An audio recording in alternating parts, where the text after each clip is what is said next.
Gagawa tayo ng red velvet bento heart cake. Kung wala kayong heart shape na cake pan, walang problema, gagamitin natin ang Llanera. Yes, ang ideyang ito ay galing sa magaling nating baker na si Miss Clean's Sweets. Diba, napaka-brilliant na idea. Ako mismo wala akong mga cake pans na maliliit pero marami akong Llanera. Kaya perfect talaga ito ngayong Valentine's Day. And sa mga walang oven dyan, pwede itong lutuin sa kaldero. Kaya sa mga gumagawa ng leche flan ay pwede na kayong mag-bake ng cake. Ayan, una ay gawin natin ang buttermilk. So, meron tayong evaporated milk. Okay. Ayan.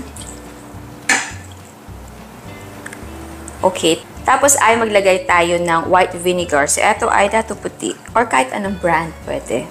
I-mix lang muna natin ito and set aside na muna natin. Makikita nyo mamaya, magka-curdle siya or parang may mga bubo.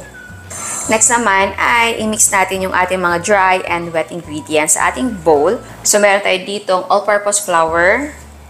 Ayan. Asukal. Baking soda. Asin. Konting unsweetened na cocoa powder. Ayan. Mix natin yan. Okay, next ay lagay natin yung ating cooking oil. Ito ay vegetable oil lang. Kahit anong oil pwede, basta hindi lang matapang yung lasa at amoy. Yung ating itlog. Konting vanilla flavor. Maglagay tayo ng red na food color. Ayan. Okay. Tapos, yung ating buttermilk or DIY na buttermilk. So, hindi ko lang alam kung kita nyo. May mga bubo na siya. Okay. Ilagay natin yan dyan.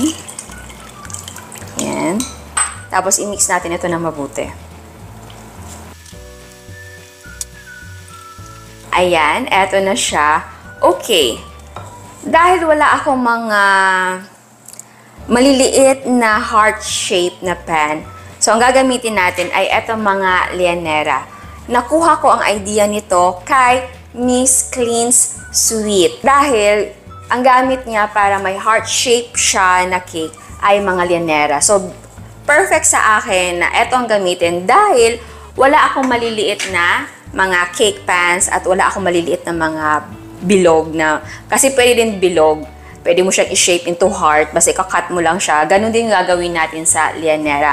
So, mamaya makita nyo. Okay, so i-divide na natin yung ating cake batter sa ating mga Llanera. So, ang mga Llanera natin ay naglagay ako ng parchment paper sa bottom, tapos nag-lightly grease na din ako. So, i-divide na natin ito sa ating mga Llanera. Tingnan natin kung ilang Llanera ang magawa natin sa ating mixture. Okay.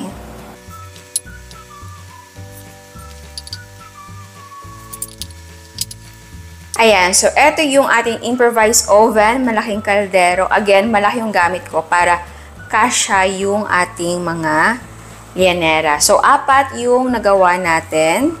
Hindi na umabot ng 6. So, 4 lang. Ang size na gamit ko kasi ay large ata ito. So, hindi ko naman siya pinuno. Kita nyo. Ito ay na-preheat na natin for 5 minutes. So, ilagay na natin sa loob. So, ganito yung setup sa loob. Naglagay ako ng mapapatungan na metal sa loob. Wala siyang water ha. So, ito ay kaldero. Ito yung improvised oven natin. So, mag-ingat dahil ito ay mainit. Takpan natin at lutuin natin for 25 to 30 minutes over low to medium-low heat. Tapos, i-check natin siya mamaya, siguro mga 25 minutes kung luto na. Kung hindi pa, syempre, extend tayo ng cooking time. Ito ay 25 minutes nang nakasalang. Nag-check ako gamit ang chopstick dahil wala akong barbecue stick. And basa pa nga siya. So, extend natin ang ating cooking time.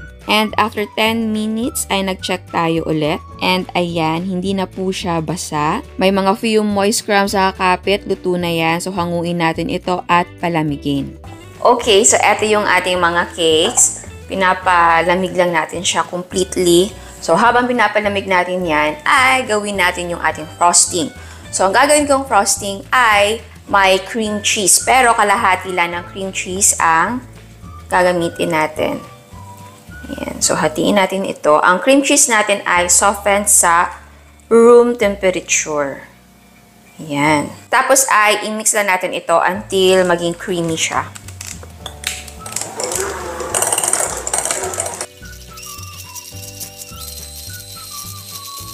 And, ayan. So, next ay gawin natin yung ating whipping cream. So, ang gagamitin natin para sa whipping cream natin ay whip it. Ito ay paste. So, pwede naman gumamit ng liquid. Ito lang kasi yung available sa akin. Ang gusto ko din dito sa whip it ay pwedeng matagal sa room temperature. Hindi siya yung natutunaw. Ayan. So, again, pwedeng gumamit ng liquid ha. So, i-whip natin ito for 3 minutes.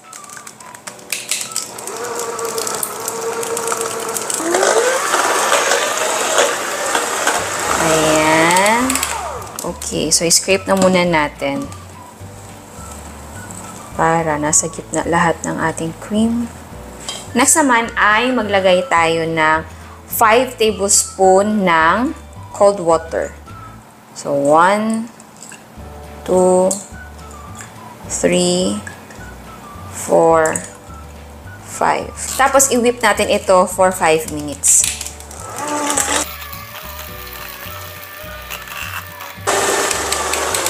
Okay. So, again, scrape tayo. Last na to, maglagay tayo ng 3 tablespoon ng cold water. Kung pwede, ice cold talaga yung water. And then, i-mix natin ito for 3 minutes. And, okay. So, ngayon, i-combine natin yung ating whipped cream at ang ating cream cheese. Kung gusto nyo dagdagan yung cream cheese ninyo, pwede naman. Parang feel ko rin dagdagan. Tignan natin yung lasa ha. Kung feel ko dagdagan, okay, dagdag tayo. Okay. Mix natin to.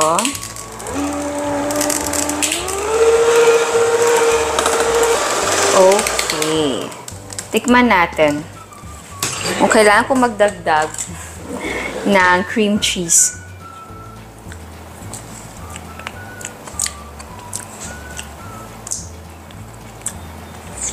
Yeah, very light lang yung cream cheese, ano?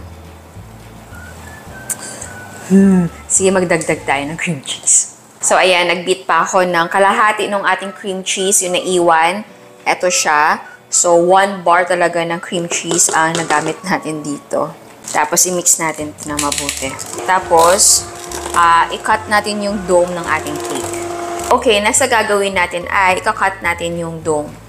Pero kung lianera shape talaga yung gusto ninyo o yung gagawin ninyo, pwedeng hindi na. Pwede din baliktarin. Pero kasi heart yung gagawin natin, i-cut natin siya dito sa gitna. And then, pabaliktarin natin yung isang part.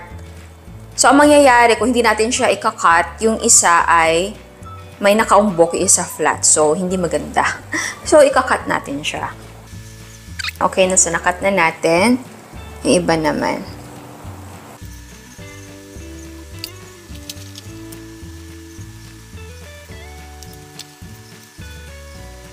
Okay, ang gagawin natin sa pag-cut ay paslant. Ganyan. Okay.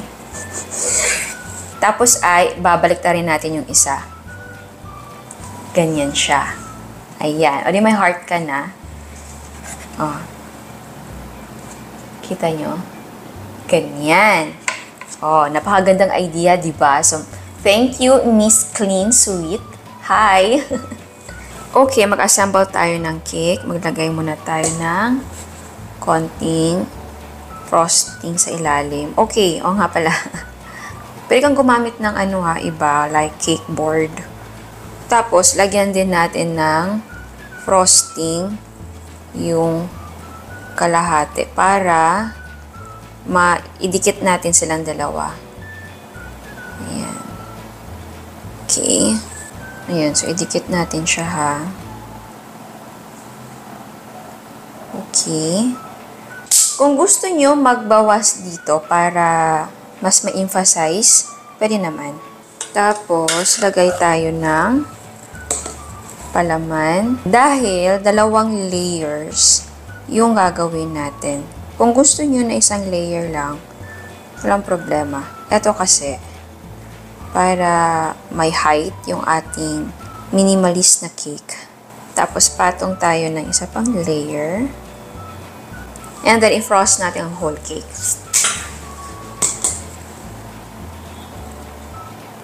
And nakalimutan ko, oh my God, maglagay muna tayo ng frosting dito sa kabila. Para dumikit. Ayan. Makakalimutin ang inyong kusinera. Okay. Ayan.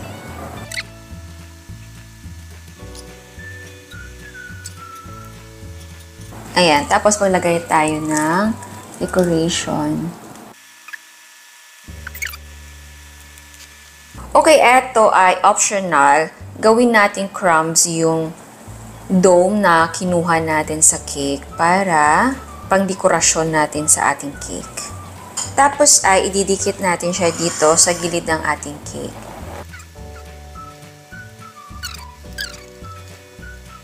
Tapos ay maglagay tayo ng crumbs dito sa gitna. Kung gusto nyo ng dedication, kung marunong kayo magsulat, pwede. Ako kasi hindi maganda yung penmanship ko. Okay, so tikman na natin, mag-cut tayo. Parang ayaw kong mag-cut. Ang cute kasi niya. Okay, saan ba tayo magka-cut? Dito na lang. Ayan. Aha. Okay. Wow. Ang moist ng cake natin. Tingnan nyo.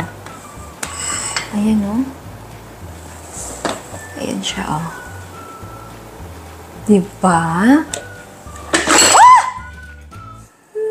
Okay, tikman na natin. Ayan. Ayan siya.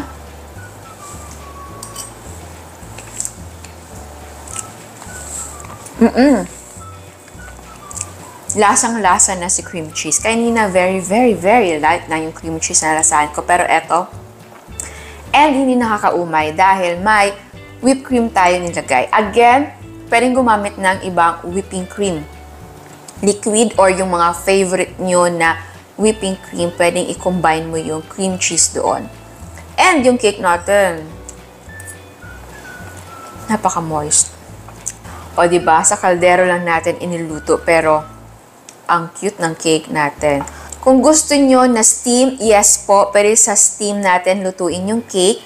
And kung may oven kayo, pwedeng sa oven po siya lutuin. So, kaldero, steam, oven.